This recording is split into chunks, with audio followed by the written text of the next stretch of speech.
Listen-only mode. Hello and welcome to the Fairfield University Alumni Career Webinar Series.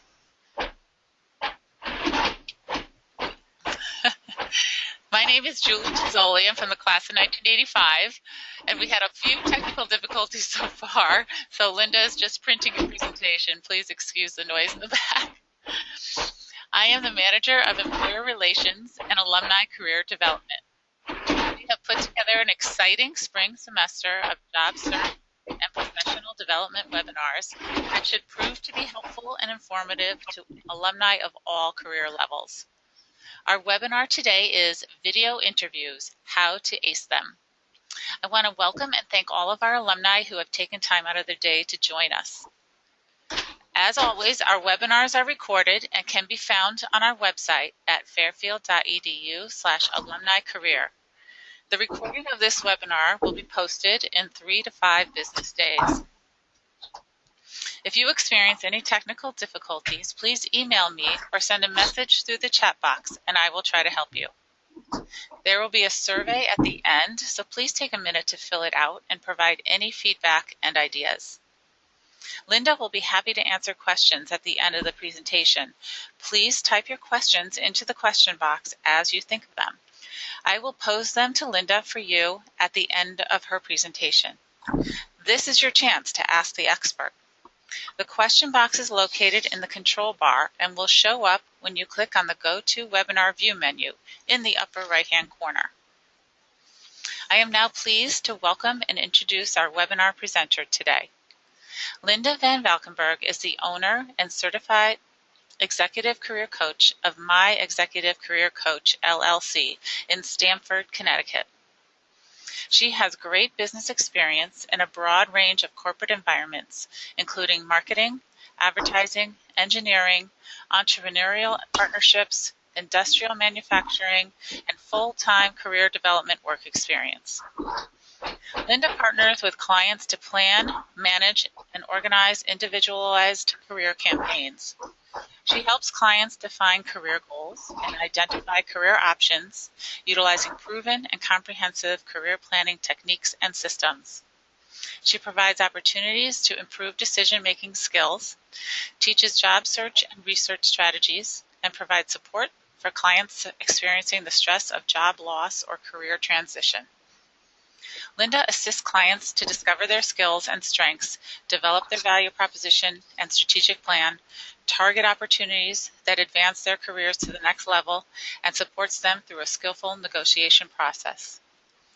Recognized by the International Coaching Federation, Linda's credentials include Certified Career Management Coach, Certified Job Search Strategist, Certified Social Media Career Strategist, and Certified Executive and Leadership Development Coach. Please join me in welcoming Linda back to the Alumni Career Webinar Series today. And Linda, are you ready? I'm going to hand it off to you now. I'm ready. Can you see the screen okay? Yes, we can. So, hi, everybody. Sorry, I'll fill you in on the joke. Everybody, thank you for coming. Julie, always thank you for having me. It's one of my favorite groups to participate with and share and do these webinars. Even the best laid plans, as we all know, as executives and in our leadership roles, can go awry. And we just had a small glitch. After having a lovely 20-minute conversation together, we thought everything was up and ready to go. And then the technology gods decided, no, you're not. And it was trying to show my notes page instead of the main page. So I needed to quickly revert to printout notes so that we could get around that technical difficulty and I would still be able to share with you all of the information I can't wait to participate and share with you today. So, Julie, here we go. You're fine. Okay, very good. But that was a fun little bit of adrenaline. So here we are. Okay, well, thank you for that kind introduction. And as Julie was so kind to read off all of the credentials under my name, I always consider that my alphabet soup. So there you go. It's just a nice group of alphabet soup. So today we're going to talk about video interviews and how to ace them. And to do that, we're going to have a little bit of background here. And I'm going to try my best to not read to you 90% of these slides and give you further information regarding them in most of the cases here. But more and more employers are utilizing video interviewing as an important step in their process. If you think about it, it's economical for that company on many levels. But for you, it's about succeeding and prevailing using this platform so that you're invited to that next step. And we all know it's the face-to-face interview. They're trying to qualify their candidates, who to bring in, because that is an expense. If you think about the office has to change its cadence for the day you come in. The CEO needs to be brought in, HR needs to be brought in, and all of that is money. So if they can do as much as they can do before you arrive by having one intermediary step, such as a video interview, they've saved money. And you have one more wonderful opportunity, of course, to show your brand and why you're the one they should be bringing in. So today we're going to discuss how to prepare your materials, how to organize the things around you, the time, the place, the equipment, the interview questions and fundamentals, the dress code, some great tips regarding what the interviewer can't see, because that's your advantage too, and for fun, some oh-nos. Like, oh no, some oh-nos, which I can't wait to show you some of those. They're pretty funny. So the other things that you see up here on the slide are things that you would do during a typical face-to-face interview, creating that dialogue. And we all have to learn how to be a salesperson at some point and know how to do the close. And that's something I take great pride in teaching my clients how to do. So we want to learn part of the close, because that applies to the video interview as well. So if you think about this, the video interview is giving the recruiter, the hiring manager, the HR person, a three-dimensional view of you. It's not quite 4D where they can reach out and touch someone, but they have a bigger view of you. And you can see that recruiters are looking in many dimensions. We've all learned the importance of LinkedIn and Twitter and Facebook and blogging, raising our SEO, raising our rankings on LinkedIn. Recruiters are all over social media timeline. If in your social media timeline, if you're in their crosshairs and they're interested in you, they are trying to discover more about you on all of these platforms. So they can go through all social media aspects of it, and then of course, here we are, the video interview. And you need to be ready for what's coming if this is one of the steps that they're putting in their process. And by the way, only 4% of recruiters do not use social media. So this is telling you one more time, you must be there and a participant on some level, and hopefully a better level and a better level every day and every time you touch social media. I'm a fanatic about social media and presence there. I am in my late 50s, and it wasn't something that came natural to me. It comes natural to our children, it comes natural to our grad students, it comes natural to teenagers and 20s and 30-year-olds, but my generation, and I'll assume some on the call are in my generation, it wasn't what we grew up with, right? Attire was the first thing that was part of the computer age in my house. So now learning how to be proficient is key, because now my livelihood depends on it. And so I can't stress enough that you do want a good, if not great, social media presence. So if this video interview also affects your social media presence, bravo, good for you. That's what I'm hoping for. I love this slide. This is from a JobVite 2015 survey, and JobVite is something that I and a lot of my fellow coaches go to, especially when this survey comes out at the end of every year. And we love to go through, and it gives us a great thumbnail of what's going on in the present, what we can make predictions of for the future, and based on what we saw happen over the last year. So if you just take a look at that top sentence, it's talking about how 96% of the recruiters still count on that face-to-face interview, and 93% on doesn't rely on a resume. But they don't want just those assessments. They want to go further than that, and that's part of that 3D profile we were talking about a little while ago. They want to go for, in many cases, 20% of the time, that video interview. And you can see that top orange bar there that talks about the video interview. They also, the companies and the recruiters, are relying on this to qualify candidates and look for the all-important cultural fit. And we've heard that expression before, and they can start to do that on the video interview as well. That's a big area that they want to make sure it's right for the company, it's right for you. The other thing that recruiters are using that I don't have up here on the slide, there's probably 25, if not 30 resources for recruiters to use for video interviewing. And they talk about this a great deal on a lot of their advertisements, their magazine and professional publications. And some of the ones they're using are called Interactly, INTERACTLY, Interactly, shortlister.com, Hire IQ, HIRE IQ, which is digital interviewing and predictive analytics.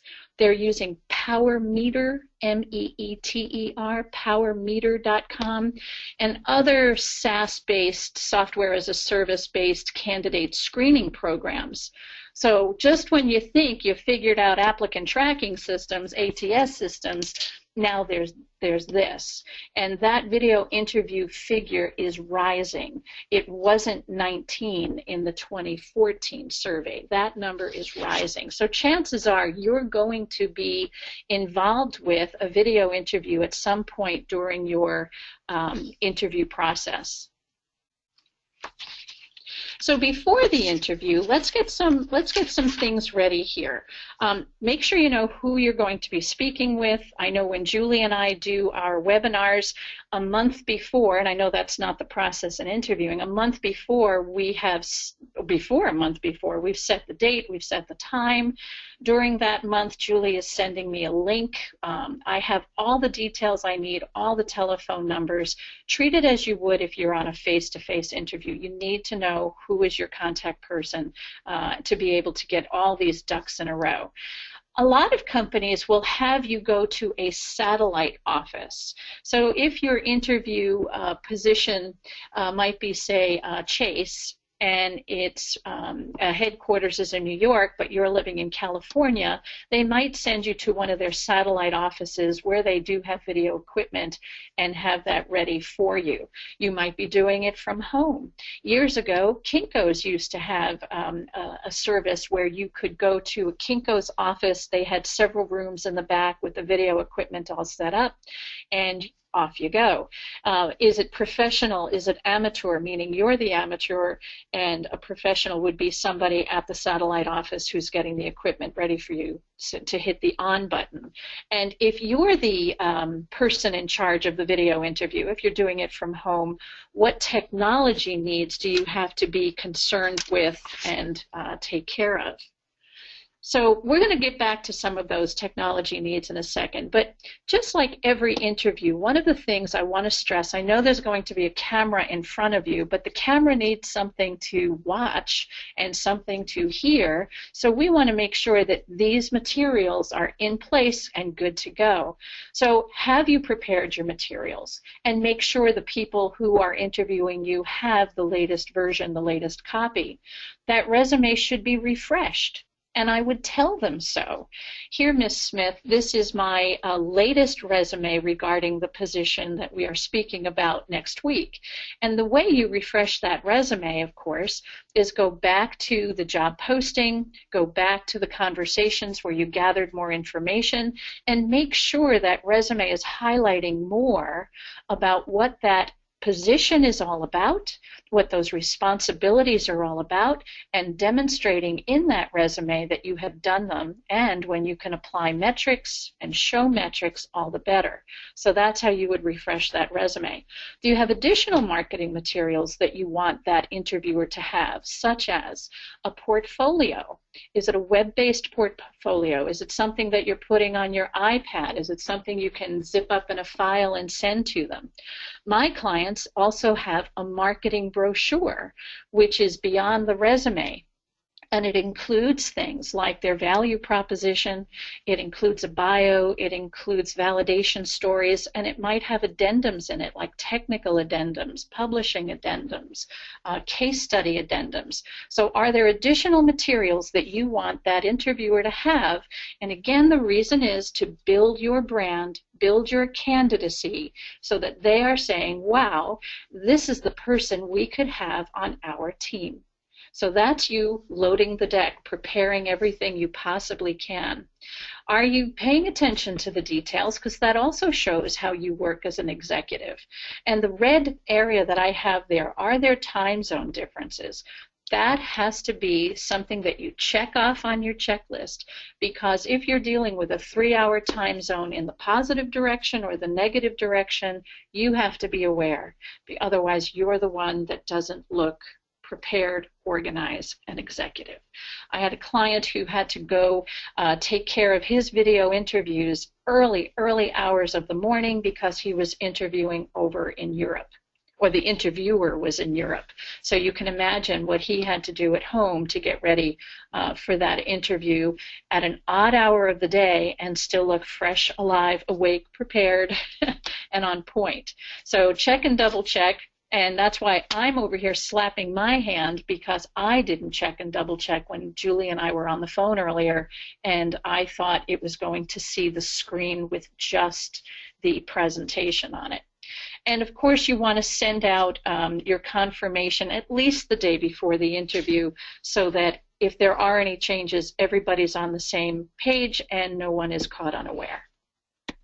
Before the video interview, prepare your materials. Do you have your value proposition? I am big on value propositions. My poor clients hear me talk about value propositions constantly, consistently, persistently, and everything in between. Because if you have a proper value proposition, I consider that the spine of your campaign. Everything stems from that, because then you're attracting what you're good at, you're giving out those messages, you look like a subject matter expert, because you are. I bristle when someone calls it an elevator speech, because unless your name is Otis, and now you have to be in your late 50s to know why that's funny, but Otis was the brand name of an elevator company. Unless your name is Otis, you're not an elevator speech, you are value. This is the value you're bringing your possible new organization. Part of today's gift that I would like to give all of you on the call is a preparation worksheet, and I've condensed it so that it's not the 2 pages it normally is, but just so that I could send a nice, neat document to you if you want it, but a preparation worksheet as you get ready for that interview, so that days before the interview, imagine walking around with 1 page for preparation for that interview. Well, I don't know about you, but I think that's a lot less intimidating than walking around with piles of paper and miles of files about the company. And really, am I ever going to get through every word of that stack? But a 1-page or a 2-page prep sheet, I can get through those 5 areas that you see below and do it quite nicely without making myself a nervous wreck.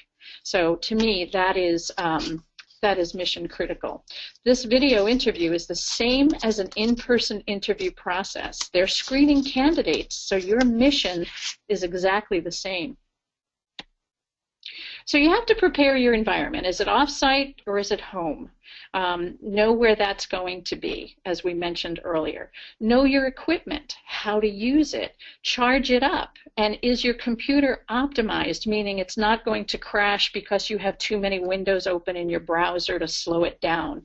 So turn it off the day before, turn it back on, make sure it turns on hours and hours before your video interview, because if there is a technical glitch, you have time to correct it. Stop any programs or applications that are running in the background because they're using resources, and we don't want to slow down that video feed. We want it to be almost instantaneous.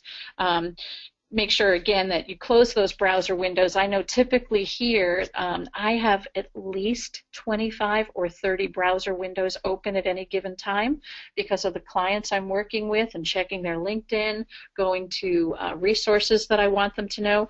But when I get ready for this type of webinar presentation, I want to close down as many of those as possible. Schedule that call for when the children are not arriving home on the bus, when you're expecting deliveries. If you have a quiet office that you can go to that is quiet, go there. Make sure the dog isn't barking, that the dishwasher's not running. So a real quiet time of the day so that you have no distractions. One of the things I did before I started this call with you today was I put a Post-it note on my exterior hallway door so that the company mailroom won't come down and knock on the door that I have a package. It says there's a webinar in progress. So put a Post-it note up on the door if you're expecting a delivery, and just keep that house environment, that private environment, as quiet as possible.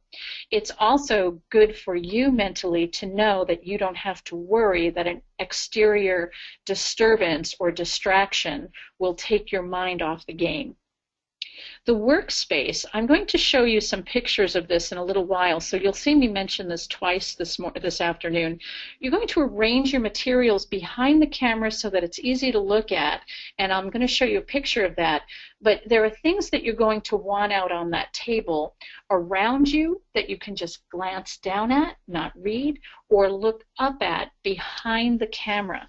Those things would include your resume, your value proposition, validation stories, a copy of the job spec so that if you have to refer to some of the responsibilities that are on that job spec, you can do that. A glass of water, not too much, you don't want to spill, and even if you did spill, it wouldn't be too much. Your calendar, a pen, some paper, but all neatly arranged within arm's reach so that it is convenient.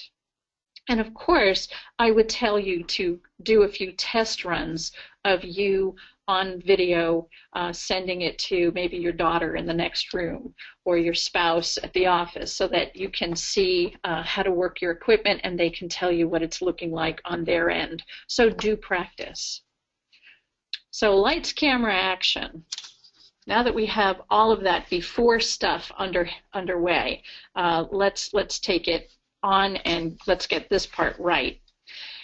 Here are some examples of lighting, and when we're in video we have to think about what are they seeing on the other side, and I picked some pretty extreme examples of lighting. You can tell this young man up in the corner, I mean, he almost looks like he came off of one of those new zombie TV shows because his eye sockets are so dark. The grooming is a little off. He looks like he already has a 5 o'clock shadow. So we have to think about things like the grooming, the shaving, makeup for the ladies. And I've even had some of my gentlemen who are follically challenged, where they know that their head might have a little bit of a shine, and they use a little bit of their wives' compressed powders just to take the sheen away. So the severe lighting, and you can tell the bottom two pictures, the problem there is the light is coming from behind. And when the light's coming from behind, it creates some very difficult ways to see the person, and certainly does not flatter what we want them to see when we're trying to put our best foot forward. And now here's some pictures of some great lighting. Take a look at this. It's soft lighting and it's from the front. If you have natural light in the room, make sure there's a sheer curtain to soften it so that it's not this heavy stream of sunlight that of course is going to move over the course of the hour. So do soften that natural sunlight, and please don't have any light coming from behind. Take a look at the background here. That one young man over on the right, he has his diplomas in the background. I think that was a cool move, if you ask me. Usually it's a bookshelf, or it might be a few pictures, not personal pictures, not pictures of the kids, not pictures of the dog and the barbecues, but it might be a watercolor picture, something that doesn't make them pay attention to that versus you. It should be subtle. I like the gentleman in the middle. It's a gray background, and he looks great. The lady off to the left, it's an obscure background. It's a picture behind her head, but you're only catching the bottom half of it. She looks great. So think about your background. Stand on the other side of your computer. Take a look back. Do that thing photographers do where they put 4 fingers together to make the square. Look through it and frame it out. What will your interviewer be seeing? And then there's this guy. Isn't this funny? Everything is wrong with this picture. There must have been, I wanted to find a picture of a bad video still, and here it is, right out of BBC. And this gentleman, I don't know if he's in his apartment that he has in Washington. It looks like, not like a hotel for certain. That does look like a bed behind him. Doors are open, drawers are open, pillows are askew, the window is half up, half down. He's purple.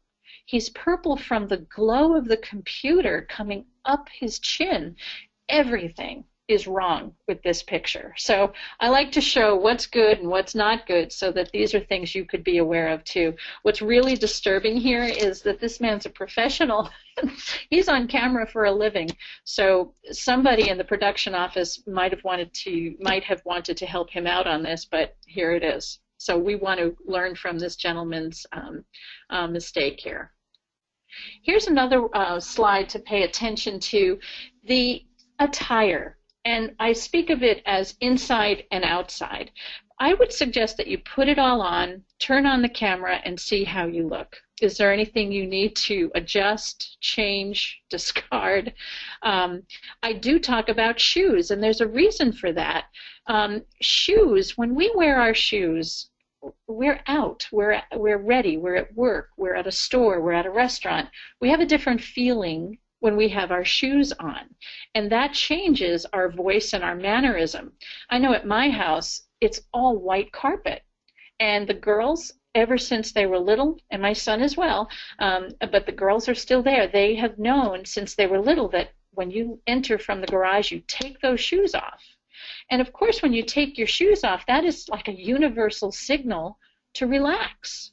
But you can't do that for the interview. So I always stress to my ladies, get on those high heels, and to my gentlemen, put on the Oxfords and tie them up, because you have a different feeling with those shoes on. I would suggest not to wear busy prints. Don't wear checks, stripes, or herringbones. We've all seen that happen on camera, on screen, on the news, and it looks like the person's jacket or dress is electrified because the video camera can't pick up that fine detail, that fine print of a herringbone, and it turns it into something that's quite bizarre. So we don't want anything that transmits strangely or causes a distraction, because now your interviewer is looking at your strange herringbone pattern instead of listening to what you have to say.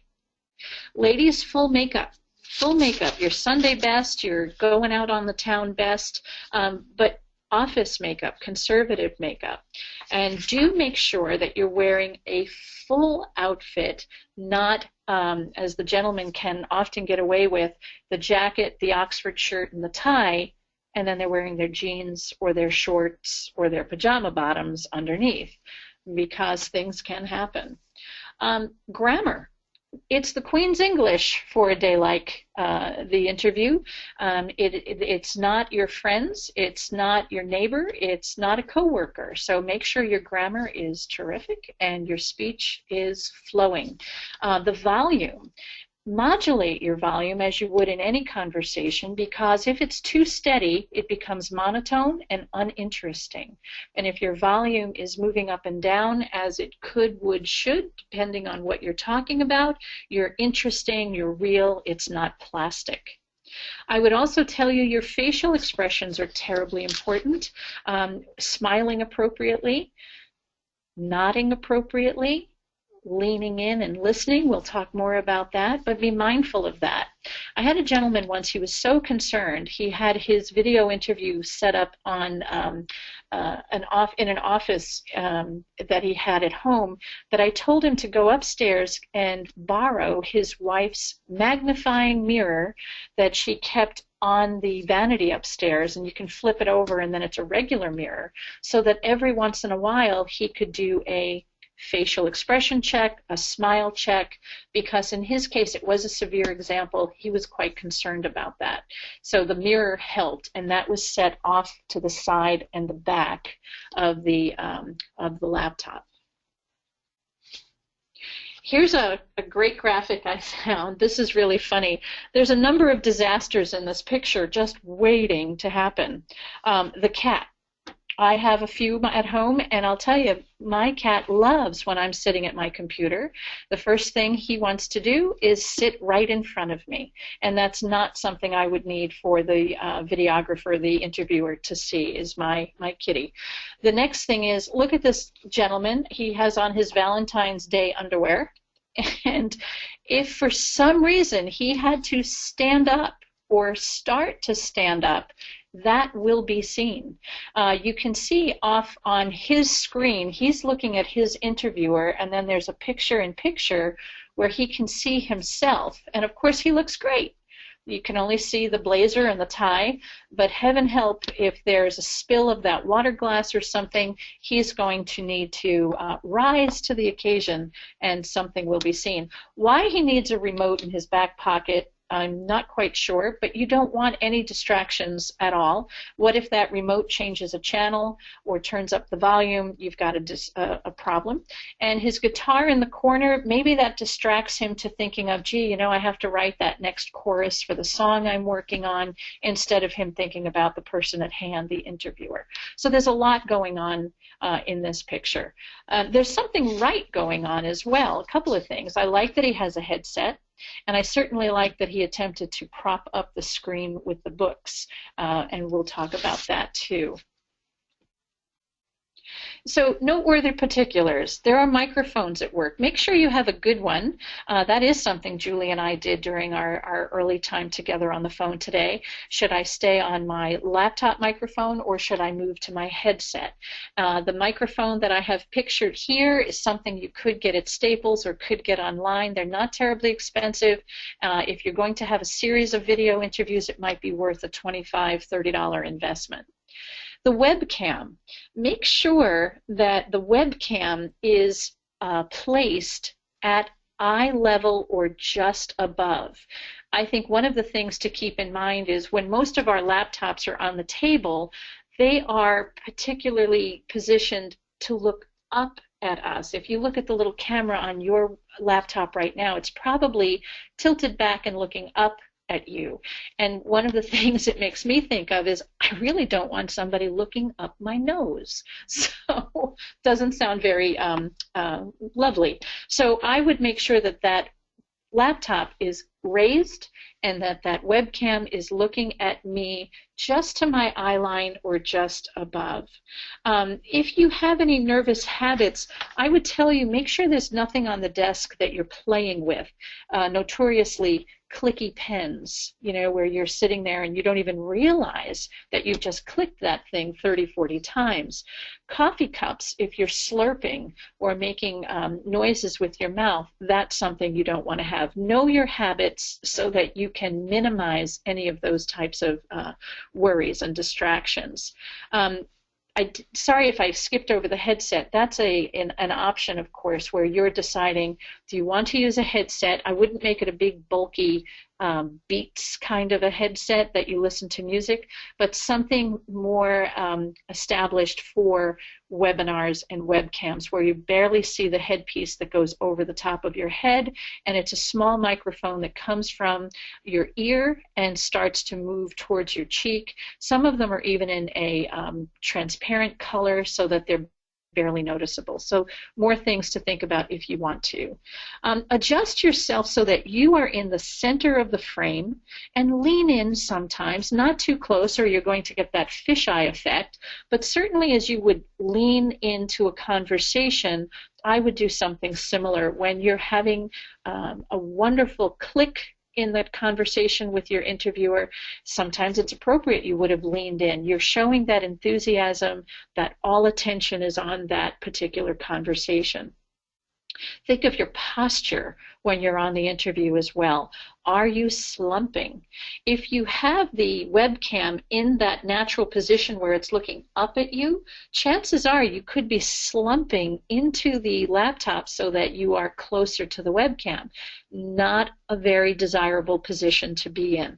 So posture, you want to have a nice posture, something straight, something that shows confidence, and that's what great posture will do for you. Think about the background noises as we talked about before. Any types of noises that you can anticipate and eliminate would be great, and those cluttered backgrounds. And here's an idea. You might like a certain newscast, a certain news program. Watch the professionals that you admire on television and think about this. What do they do? How are they motioning with their arms? How do they sit? Where do they look when they're on camera? What clothes do they wear? I know the news organization that I watch, I never see any of the women in patterned clothes. They're always solid colors. Their hair and makeup perfectly done. They are always aware where the camera is. Of course, they're in conversation, but they always know where to put their eyes when it's time to look back at the screen. When they make gestures, they are one-armed gestures versus two-handed gestures. So think about that. When it's a two-handed gesture, it's taking over the screen. When it's a one-handed gesture, it is much more professional. I'm going to run through this slide very quickly. I don't know a lot of people that are using Skype very often anymore because we all have our webcams. But if you are going to use a Skype system, make sure the webcam's working, make sure you have a Skype name, make sure you've practiced with Skype with a girlfriend, a spouse, a neighbor so that you know how to use Skype most proficiently. But I don't hear a lot of people that need Skype to do their calls anymore. Also, make sure you know what to do if Skype drops, and it does have a way of doing that, and how to establish with your interviewer that if the call drops, here is your cell phone number. You will be the one that calls back again, that you have not disappeared, that it was a technical thing. So do make sure that you've handled some of those things as you begin your call. So here's a picture of my laptop that I've loaded up on some of the cool books that I love so much, and it's your slide on video interviews, and behind it I have put some very large post-it note easel paper behind it so that if I needed to remember a certain aspect of my value proposition, I can glance. If I needed to remember certain attributes of the company I'm speaking with, I can glance. And then if I have figured out some of the challenges that I think that company might be experiencing, I've made some note there too. So it's beyond my screen, and it doesn't take me very far away in my eye contact with my interviewer. Okay? Some of the things that I have listed here before, the things I spoke about earlier about what to have on deck as you get ready for that call. Here's another picture of a gentleman. He also has the books. I would have put maybe another book or two under there because I would have raised that laptop just a little bit higher. And he's taken his floor lamps, 2 of them, and he has put them behind the laptop towards his face. And I think he's done a very good job of using some nice lighting there for his big moment. So now remember, get in the business frame of mind. You are not in a vacuum. There are people on the other side, so you want to keep this conversational. Do have virtual eye contact. I suggest removing the picture-in-picture feature because looking at yourself could be a distraction. I really want you to look at the camera. I've even suggested to clients that they take a little Post-it note, put a nice big black arrow, thick arrow that points at the webcam so that while you're looking at your screen, you remember to put your eyes up just that little bit more and look at the dot, look at the webcam. Make sure that you're smiling, that you nod, that you acknowledge. Those are all good ways to show warmth. And by the way, a 45-degree head nod to the side is considered the virtual handshake. So if you are just beginning the conversation and you are looking at your interviewer, I would lean in a little bit, nod my head, just that little bow, and that is the virtual handshake. So something good to know. Mind the players that are on the call. You might have found out that it's not just one person on the other side of the call, it might be 2, 3, or 4. And you might want to make a note of their names on a piece of paper or a card or a Post-it note right in front of the laptop so that as you're addressing these individuals during your video interview, you can certainly look down and say, that's Helen, that's Mary, that's John, that's George. And this way you don't feel that you're under pressure to also remember names of people that you're just meeting for the first time. Introductions, of course, you're making sure they're introducing themselves to you and you're introducing yourself to them. And when they ask the tell me about yourself question, the answer to that is your value proposition. If they don't ask you to tell them about you, I would like you to take the rein, take the lead, and say, you know, Miss Smith, that is a great question, but before we begin, please let me tell you about myself. And that person, of course, is going to listen to you tell them your 1.5 to 2 minute long value proposition. If it's any longer than that, we're losing their interest. And please, by goodness, do not go from the bottom up of your resume in chronological disorder to introduce yourself to anyone. That is a no-no. As soon as I see any candidate or any potential client starting to tell me who they are by reading their resume backwards, I'm glazed over, wondering when in heck this is going to end. So do use your value proposition. You constructed it for just this purpose. Enunciate. There's the Queen's English again. Please work on the positives. Don't tell them what you don't have, what you can't do. Tell them what you can do, what you have done, what you will do. If you hear yourself going to the negatives, stop. Stop digging the hole and go back to the positives. Be sure you're asking questions, and when you get the interview prep sheet that I'm offering to the group today, you'll see that there's room for questions so that you can prepare so many of those questions in advance so that you don't have to try to be creative during the middle of an interview when nobody can be creative because we're all very busy thinking of what's next, what's next, what's next, and you have all those questions all ready for you. And of course, it is an interview, which means it's a conversation at the executive level. They should be listening to you half the time, and you should be listening to them half the time. Now, certainly that's an ideal circumstance, but do make sure you're the candidate that you're listening, truly listening, not hearing, listening as well. Keep that energy up with the smiles. Keep those smiles coming, real smiles, authentic smiles. Let's have some fun for a few minutes. Let's do the oh-nos. During a screen share, these are actual true things that have happened during video interviews. And during a screen share, here's our old friend Macaulay Culkin, during a screen share, an interviewer saw the person chatting with friends asking for help. Do I hear a cumulative moan on the other side of my screen right now? Yeah, a person chatting with their friends asking for help. So that's an oh-no. Here's another oh-no. During a screen share, an interviewer saw, isn't that baby cute, a candidate complaining to her friends about the interview. Oh my gosh. Not something you want them seeing on the side chat of your video interview. And during a screen share, an interviewer saw a candidate Googling the answers to interview questions. It's like, come on. So not the candidate I'm looking for. This guy looks very pained. And one more oh no. During a screen share, an interviewer saw a candidate who was conducting the interview in the bathroom. Maybe that was the only private place in the apartment or in the house, but oh no, he didn't, and oh yes, he did.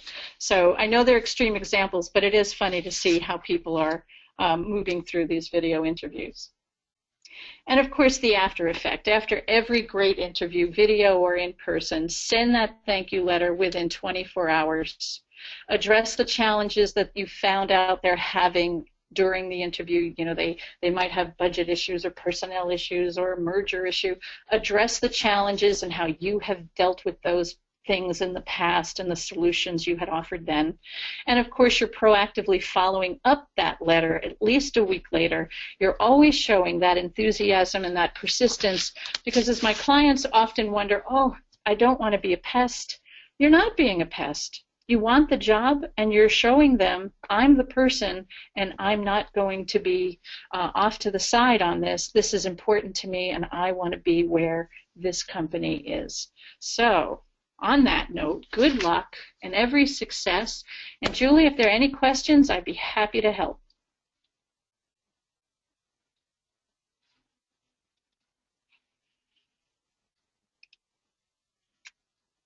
Julie?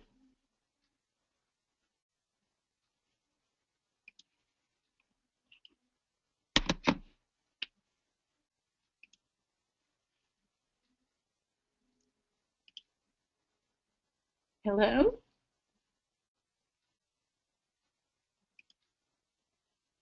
Oh dear.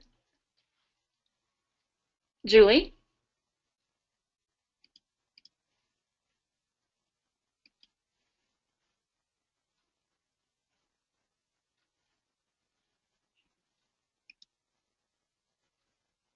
Hello, Julie.